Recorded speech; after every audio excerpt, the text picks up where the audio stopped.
आपका स्वागत है। आज हम लोग Bihar civil code clerk, reader एवं स्टेनो तथा प्यून के होने वाले प्रारंभिक परीक्षा का हिंदी सेट करने वाले हैं। हिंदी सेट का सेट नंबर 7 करने वाले हैं। इसके पहले हम लोग 1 से लेकर 6 सेट तक कर चुके हैं। यदि अभी तक आप लोग वीडियो को नहीं देखे हैं तो चैनल के प्लेलिस्ट में जाकर आप वीडियो को देख सकते हैं। चलिए हम लोग वीडियो को शुरू करते हैं। आज के सेट का पहला प्रश्न जो है, सूर्य जिस पर्वत के पीछे निकलता है उसके लिए एक वाक्य क्या होगा, शब्द क्या आएगा। इस प्रश्न का सही उत्तर होगा उदयाचल। सूर्य जिस पर्वत के पीछे निकलता है उसे उदयाचल कहा जाता है और सूर्य जिस पर्वत के आगे निकलता है उसे अस्ताचल कहा जाता है। तो दोनों फैक्ट आप लोग याद रखिएगा। तो इस प्रश्न का सही उत्तर हो जाएगा ऑप्शन नंबर सी। दूसरा प्रश्न है, दिए गए शब्द का समानार्थी शब्द बताना है। सरस्वती का जो है समानार्थी शब्द क्या होगा। इस प्रश्न का सही उत्तर हो जाएगा ऑप्शन नंबर ए, शारदा, बीना पानी। सरस्वती का जो समानार्थी शब्द होता है वर्गीस, महाश्वेता, ये सब जो होता है सरस्वती का समानार्थी शब्द होगा। तो ऑप्शन ए इसका सही उत्तर हो जाएगा। प्रश्न संख्या 3, दिए गए वाक्य के लिए वाक्यांश के लिए एक शब्द दीजिए जिसका दमन करना कठिन हो। उसे क्या कहा जाता है। तो जिसका दमन करना कठिन हो उसे कहा जाता है दुर्दम्य। तो ऑप्शन सी इसका सही उत्तर हो जाएगा। आइए कुछ, जिसे सफलता से ना जाना जा सके, जिसे सरलता से ना जाना जा सके उसको दुर्बोध कहा जाता है। देखना या दिखाने लायक हो तो उसे दृष्टि व्यय कहा जाता है। तो ये चीज आप लोग ध्यान में रखिएगा। प्रश्न संख्या 4, साधारण का विलोम शब्द होगा। साधारण का विलोम शब्द आप लोगों को बताना है। कमेंट सेक्शन में अगर आप लोग जानते हैं तो इसका आंसर भी बता सकते हैं। तो साधारण का विलोम शब्द जो होगा उसका सही उत्तर हो जाएगा विशिष्ट हो जाएगा। तो ऑप्शन ए इसका सही उत्तर हो जाएगा। प्रश्न संख्या 5, जो स्त्री विद्वान हो इस वाक्य के लिए एक सार्थक शब्द दीजिए। इसका सही उत्तर हो जाएगा ऑप्शन नंबर बी, विदुषी। जो स्त्री विद्वान हो उसे विदुषी कहा जाता है। विजित का अर्थ होता है जीता हुआ होना, विज्ञ का अर्थ होता है निपुण और विदुर का अर्थ होता है जो पुरुष की स्त्री मर चुकी हो उसको विदुर कहा जाता है। ये सारे फैक्ट आप लोग ध्यान में रखिएगा। प्रश्न संख्या 6, भीगी बिल्ली बनना मुहावरे का सही अर्थ क्या है। भीगी बिल्ली बनना मुहावरे का सही अर्थ क्या है। तो भीगी बिल्ली बनना मुहावरे का अर्थ होगा, इस प्रश्न का सही उत्तर जो होगा वो ऑप्शन ए हो जाएगा, सहम जाना। तो ऑप्शन ए इसका सही उत्तर हो जाएगा। वह दुश्मन को देखकर भीगी बिल्ली बन गया। प्रश्न संख्या 7 है, पोषक का विलोम शब्द होगा। पोषक का जो है विलोम शब्द क्या होगा। तो पोषक का विलोम शब्द जो होता है वह होगा शोषक होगा। ऑप्शन सी इसका सही उत्तर हो जाएगा। अन्य का मतलब जान लेते हैं। अगर बात की जाए छिन्न का, तो छिन्न का अर्थ होता है जिसका क्षय हुआ हो। तोषक की अगर बात करें तो तोषक का अर्थ होता है तृप्त करने वाला। दुर्बल का अर्थ कमजोर होता है। आप लोग वीडियो को लाइक कर दीजिए, अपने दोस्तों के साथ भी शेयर कर दीजिए और इसका पीडीएफ प्राप्त करने के लिए डिस्क्रिप्शन के नीचे हमारा टेलीग्राम का लिंक मिल जाएगा, वहां से जाकर आप इसका पीडीएफ भी प्राप्त कर सकते हैं। दिए गए शब्द का विलोम शब्द चुनिए। आदान, आदान का विलोम शब्द बताना है। तो आदान का अर्थ होता है ग्रहण करना, आदान का अर्थ होता है ग्रहण करना और इसका विलोम शब्द जो होगा वो प्रदान हो जाएगा।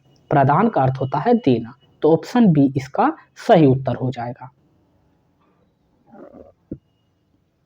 प्रश्न संख्या 9, दिए गए वाक्यांश के लिए एक शब्द दीजिए जो पुरुष लोहे की तरह बलिष्ठ हो।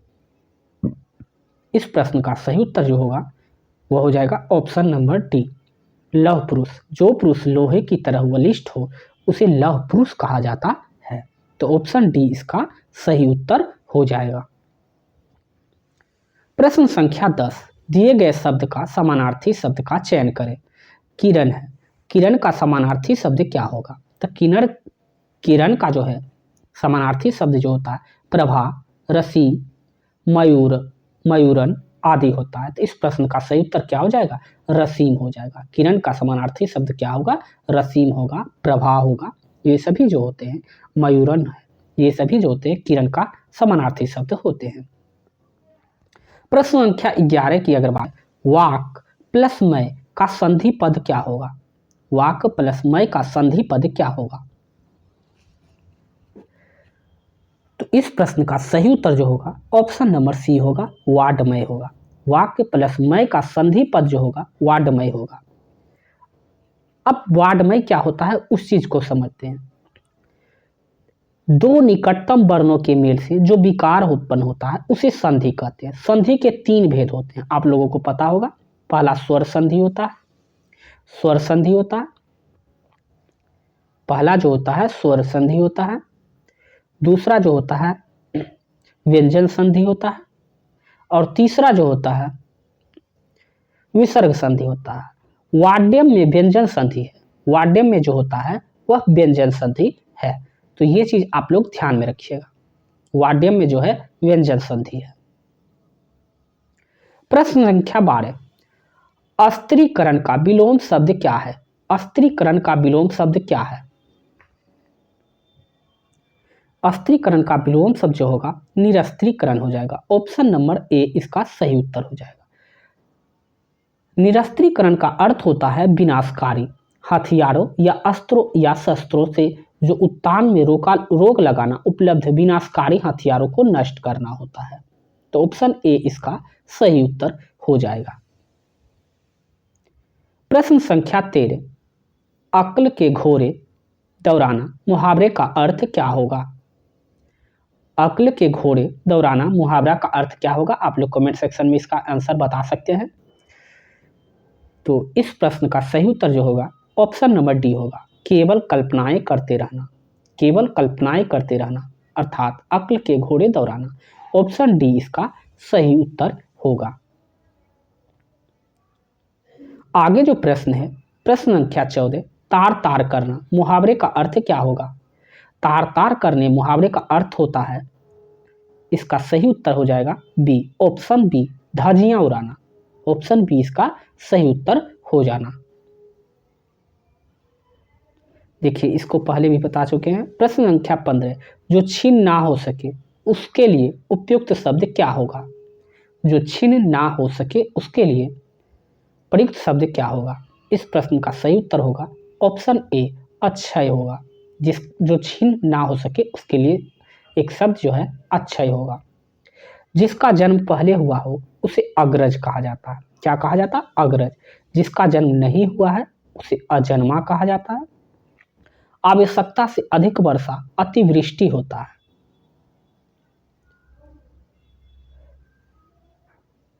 प्रश्न संख्या 16, इसमें से किस शब्द में री की मात्रा का उपयोग हुआ है?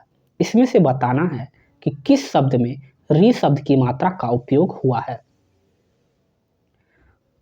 तो इस प्रश्न का सही उत्तर क्या होगा? वृष्टि। वृष्टि में रिपु में देखिए री शब्द का इस्तेमाल नहीं हुआ है, क्रिया में भी नहीं हुआ है, वर्षा में भी नहीं हुआ, लेकिन वृष्टि में जो है री शब्द का उच्चारण हुआ है, री शब्द का उपयोग हुआ है। री का देखिए री लगा हुआ है। तो ऑप्शन ए इसका सही उत्तर हो जाएगा। प्रश्न संख्या 17, अल्प का विलोम शब्द क्या होता है? तो अल्प का जो विलोम शब्द होता है वो होता है, अल्प का मतलब होता है बहुत ही कम, और इसका विलोम शब्द होता है अति। ऑप्शन डी इसका सही उत्तर हो जाएगा। प्रश्न संख्या 18, अर्श पर होना मुहावरे का अर्थ क्या होता है? अर्श पर होना मुहावरे का अर्थ जो होता है अपने को बहुत बड़ा समझना। ऑप्शन ए इसका सही उत्तर होगा। प्रश्न संख्या 19, विद्यापति किससे संबंधित कवि हैं? बहुत ही अच्छा प्रश्न है और ये एग्जाम में पूछे जाएंगे, तो इस तरह के प्रश्न को आप लोग इग्नोर मत कीजिए। तो विद्यापति जो थे मैथिली के कवि कोकिल कहे जाते थे। तो इस प्रश्न का सही उत्तर क्या होगा? मैथिली के कोकिल कवि है। विद्यापति श्रृंगार भक्ति परक कवि थे। तो इस प्रश्न याद रखिएगा, वो जो थे श्रृंगार, ठीक है, वो जो थे श्रृंगार रस के कवि थे, श्रृंगार भक्ति के कवि थे। विद्यापति द्वारा अवहट भाषा की में कीर्ति लता और कीर्ति पताका पुस्तक लिखी गई है। विद्यापति द्वारा भू परिक्रमा, पुरुष परीक्षा, लेखावली, गोरक्ष विजय, पद्मावली पुस्तकें लिखी गई है। पद्मावती नहीं, पद्मावली। प्रश्न संख्या आज के सेट का आखिरी प्रश्न, दाम सवारे काम, इस लोकोक्ति का अर्थ क्या है? इस प्रश्न का सही उत्तर होगा ऑप्शन बी, पैसा सब काम करता है। दाम सवारे काम का अर्थ होती सब काम करता है, तो ऑप्शन बी इसका सही उत्तर हो जाएगा। तो यदि आपको यह वीडियो अच्छा और हेल्पफुल लगा हो तो चैनल को सब्सक्राइब कर लीजिए, बेल आइकन को दबाना ना भूलें, ताकि जब भी कोई न्यू वीडियो अपलोड हो उसका नोटिफिकेशन पहुंचे सबसे पहले आपको। तो मिलते हैं हम लोग एक नई वीडियो के साथ। अभी के लिए बस इतना ही। जय हिंद।